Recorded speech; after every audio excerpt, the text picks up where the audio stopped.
بسم اللہ الرحمن الرحیم۔ السلام علیکم ورحمۃ اللہ وبرکاتہ۔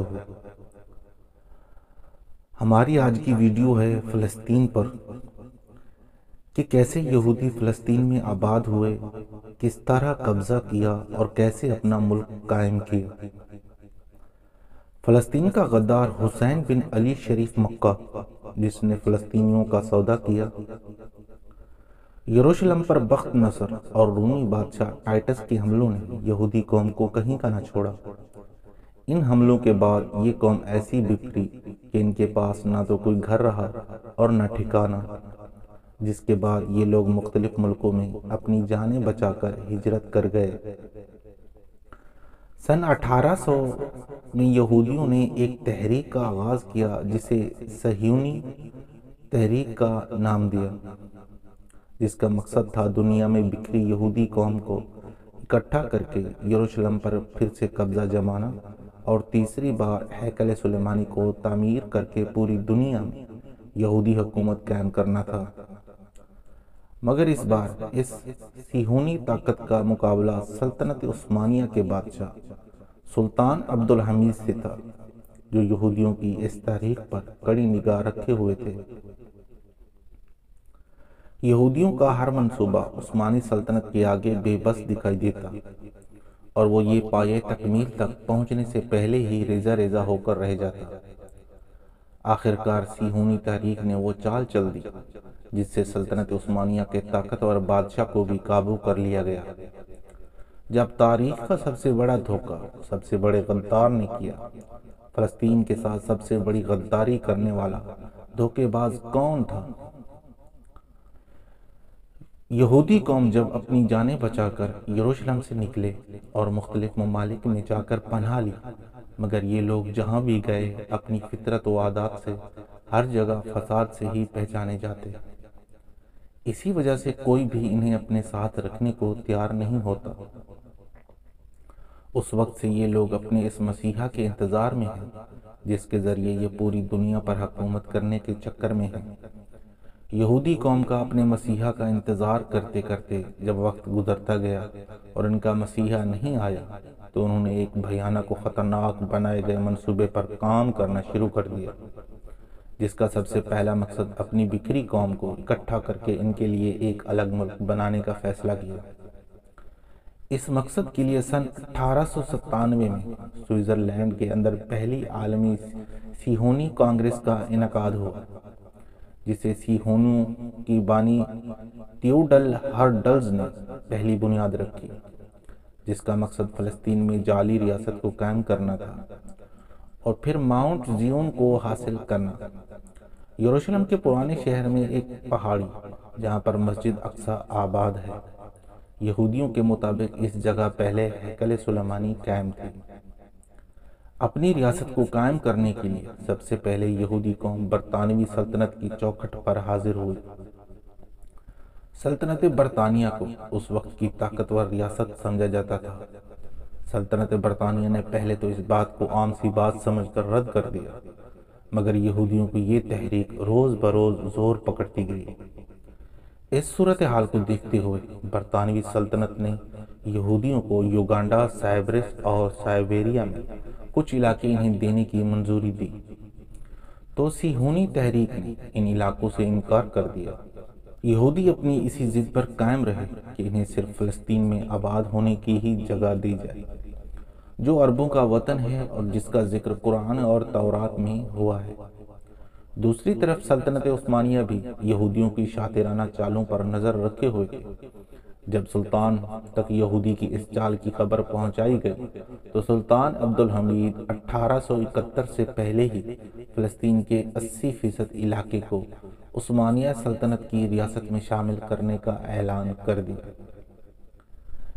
تیوڈل ہرڈلز 1806 سے 1902 کے درمیان کئی مرتبہ استنبول کے چکر لگا چکا تھا، جس کا مین مقصد سلطان عبد الحمید سے ملاقات کرنا تھا۔ اس کا مطالبہ تھا کہ اگر سلطنت عثمانیہ یہودیوں کو مہاجرین کے طور پر پناہ دے، تو یہودی سلطنت کے ماتحت رہتے ہوئے ٹیکس کی مد میں کثیر رقم بھی ادا کرتے رہیں گے۔ سیہونوں کی اس پیش کردہ تجویز کو سلطان عبدالحمید نے بغیر کوئی دیر کیے ٹکرا دیا اور حکم دیا یہودیوں کی فلسطین میں رہنے کی کوئی گنجائش نہیں، کیونکہ سلطان عبدالحمید یہودیوں کی اس چال سے اچھی طرح واقف تھے کہ سیہونی کس عزائم سے فلسطین میں داخل ہونا چاہتے ہیں۔ سلطان عبدالحمید فلسطین میں کسی قسم کی شماریات میں تبدیلی نہیں کرنا چاہتے تھے، لہٰذا سلطان نے ہرڈلز کو فلسطین کا ایک علاقہ بھی یہودیوں کو دینے سے انکار کر دیا۔ یہ وہ وقت تھا جب سلطنت عثمانیہ کی مالی پوزیشن اچھی نہ تھی اور بیرونی قرضوں کا وزن سلطنت پر تھا۔ چنانچہ ہرڈلز نے سلطان کو یہ پیشکش بھی کی کہ آپ کا تمام قرضہ یہودی اتار دیں گے۔ چنانچہ ہرڈلز جو چالیں چل سکتا تھا اس نے استعمال کر کے دیکھ لی، مگر جواب ایک ہی ملا: یہودی فلسطین میں آباد نہیں ہو سکتے۔ فلسطین میری ذاتی ملکیت نہیں، بلکہ اس مقدس سرزمین کو حاصل کرنے کے لیے بہت سے شہیدوں کا یہاں خون بہایا گیا اور بے شمار قربانیوں کو بعد اسے حاصل کیا گیا۔ یہ سرزمین شہیدوں کے مقدس خون سے سیراب ہوئی اور میرے جیتے جی فلسطین کا ذرہ بھر بھی ٹکڑا تم یہودی حاصل نہیں کر سکتے۔ ہرڈلز اپنی شکوک و شبہات کو اپنے سامنے سچ ثابت ہوتا دیکھ کر پیچھے ہٹ گیا۔ اسے یقین ہو گیا کہ سلطان عبدالحمید کے ہوتے ہوئے ہمارا منصوبہ کبھی پایہ تکمیل کو نہیں پہنچ سکتا۔ اس وقت ہرڈلز نے سیہونی تحریک کی راہیں فری میسن کی جانب موڑتے ہوئے اتحاد کر لیا۔ اس وقت کے شریف مکہ اور جوان ترک تنظیم کے ساتھ مل کر سلطنت عثمانیہ کی جڑوں کو کھودنا شروع کر دیا۔ حسین بن علی شریف مکہ یہی وہ شخص تھا جس نے عثمانی سلطنت کو ختم کرنے میں اہم کردار ادا کیا اور فلسطین میں یہودیوں کی مدد کر کے انہیں آباد کیا گیا، جنہوں نے بعد میں ایک ریاست کے طور پر اسرائیل کی بنیاد کو ممکن بنا دیا۔ یہاں پر اس بات کو بھی نہیں بھولا مسلمانوں کے لیے اہم مقدس سمجھے جانے والے شہر مکہ اور مدینہ ہے۔ اس وقت یہ تمام علاقے عثمانی سلطنت کے پاس ہونے کی وجہ سے وہاں پر شریف مکہ کو مقرر کیا جاتا، جس کا کام دوسرے ممالک سے آنے والے تمام عازمین حجاج کی دیکھ بھال کرنا ہوتا تھا۔ اس وقت اس علاقے میں جس شریف مکہ کو مقرر کیا گیا تھا وہ حسین بن علی تھا، اور یہ اس وقت فری میسن تنظیم کے لیے خفیہ طریقے سے کام کر رہا تھا۔ اس کا باقی خاندان تو سلطان عبدالحمید کو خلیفۃ المسلمین مانتے تھے، لیکن شریف مکہ کا مقصد یہ تھا کہ حجاز کے علاقے کو عثمانی سلطنت سے الگ کرتے ہوئے وہ نہ صرف حجاز بلکہ تمام عرب ممالک کا سربراہ بن جائے گا۔ پہلے یہودی بھی فلسطین میں قیام کے لیے برطانیہ کی چوکھٹ پر جا چکے تھے۔ ادھر شریف مکہ نے عرب کا سلطان بننے کے لیے برطانیہ سے مدد مانگ رکھی تھی۔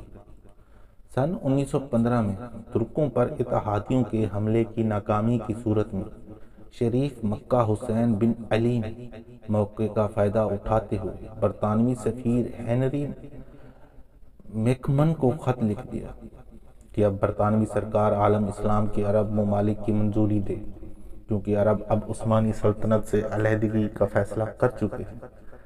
برطانوی سرکار کو اور کیا چاہیے تھا، وہ یہی چاہتی تھی، لہٰذا اس نے اس تجویز کو پسند کیا۔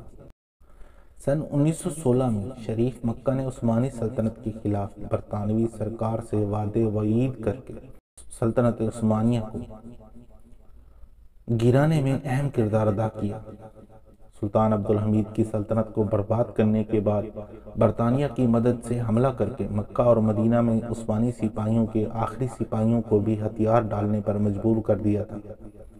عربوں کی وہ بغاوت تھی جو انہی کے بقول انہوں نے عثمانی سلطنت کے خلاف کی تھی، لیکن اس پورے پلان کے پیچھے چھپی اصل سازش یہودیوں کا فلسطین میں قیام کرنا تھا، جسے انہوں نے بڑی چالاکی سے متحدہ عرب امارات کی تعاون سے اسرائیل کی راہ ہموار کرتے ہوئے فلسطین کے 2 ٹکڑے کر ڈالے اور زبردستی 1948 کو اسرائیل ملک بنا دیا گیا۔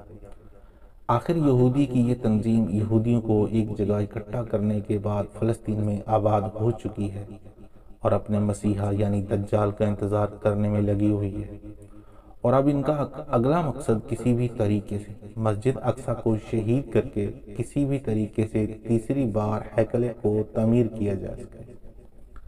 فلسطین میں مچی تباہی کی وجہ بھی ان کے اس منصوبے پر کام کر رہی ہے تاکہ اس ہیکل کی تعمیر کے بعد ان کا مسیحا آئے اور وہ اس کی رہنمائی میں پوری دنیا پر یہودی حکومت کو قائم کر سکیں۔